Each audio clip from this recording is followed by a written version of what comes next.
Hello everybody, and welcome to a ClickTeam Fusion 2.5 tutorial. Today we'll be learning how to make good reflections. So something I should state off first is that to get truly good reflections, like water reflections, if you want like a simple reflection, I'll show you how to do that too.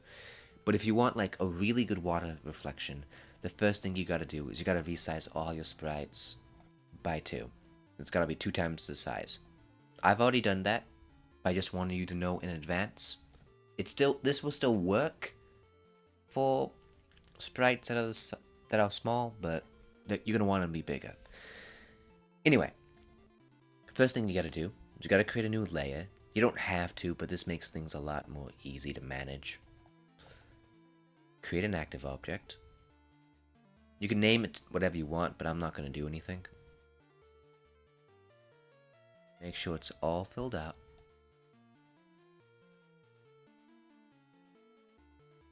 Give it the reflection filter effect. It should be a default effect, but if not, you can find it. Move it over. It reflects at about the center point. You'll see. Run it to see. Okay, it's a bit too high. Move it down. Okay, there we are. Beautiful. There's a reflection effect. Next, add a second object. Actually, probably... No, just add a second object. It's another active. Click on it. You're going to want it to be a custom animation. You're going to want it to be something water related. I have this little GIF I got off the internet. Make sure that it loops. And you can adjust the speed, to your tastes.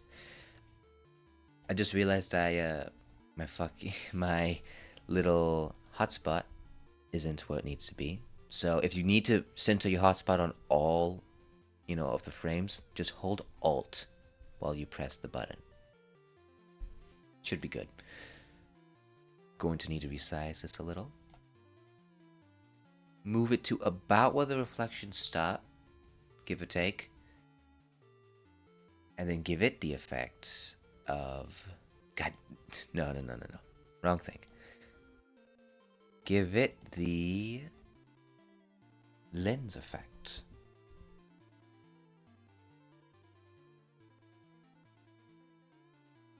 Change the coefficient to 0.3.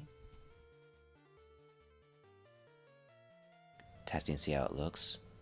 Not great. Probably not centered still.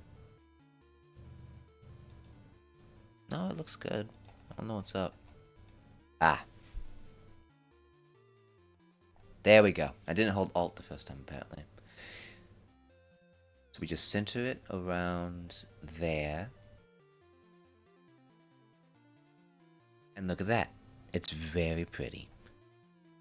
There's still a few more things we gotta do. For instance, if you want the water to be a certain color, you gotta make another active object. Grab it here. I don't know what I was doing there. Grab this. Grab your color.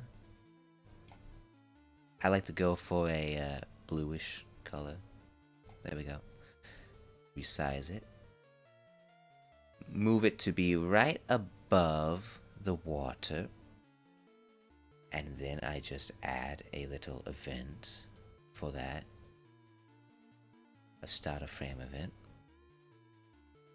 I give it an effect. I set the alpha blending coefficient to about 100. So it's pretty opaque. And look at that. Now we got some beautiful blue water. But there's still more we need to do. First of all, if you don't want to see this, you just need to hide it. That's why I put it on a separate layer. Makes things a lot more easy to manage. Anyway. Next, we add another beautiful effect. To do that, I'm just going to remove you. I'm going to clone you. So now we have 2 of you. move you back, grab you, then you take this object, you give it a new effect,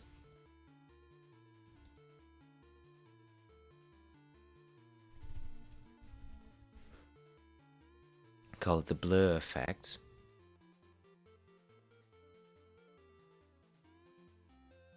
Move it right over your other thing. That's a bit too high. That's a bit too high. If you were like reflecting off of oil or something, that would be great, but no. Reduce it. And there we go. You don't need the blur, but since these filters are all pixel perfect, as you will see, 1 second, I'll give you an example.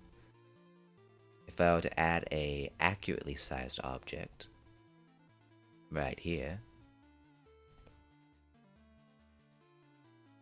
it gets a bit more warped and stuff. I just like to have the blur. And if you don't like it, you can like change it to be like really, really subtle. In fact, I like it to be around 0.7.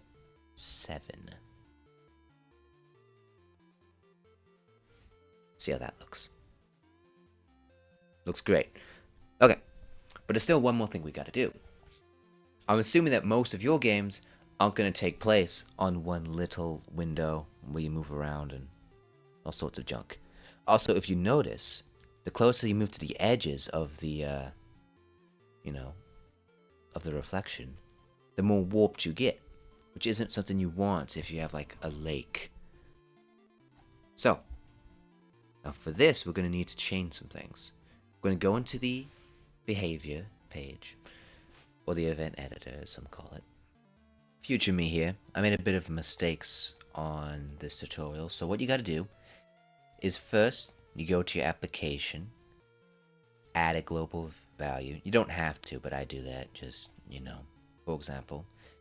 You have a global value A, then you go into your behavior menu, create an always event. On that always event, set global value A to be the x coordinate of your player object. That's active 3 in this case.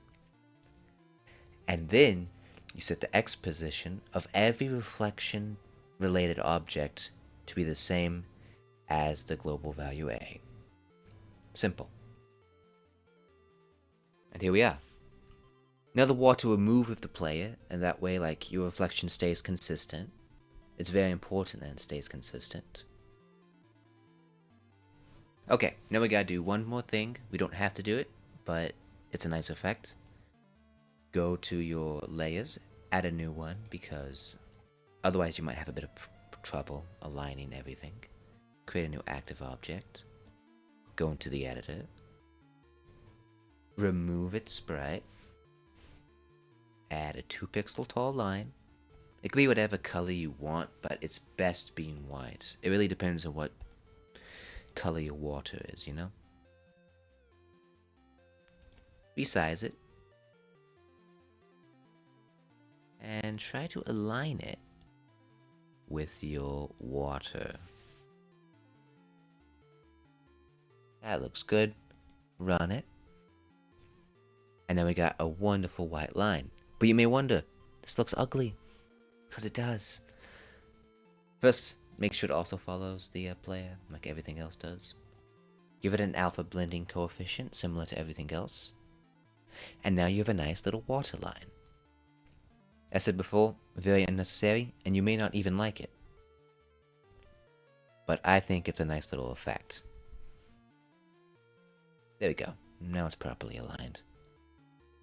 Anyway, that's all. Now you got your wonderful reflection effect.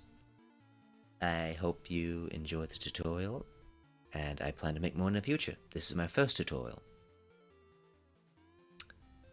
Anyway though, I'll see you guys next time, and bye.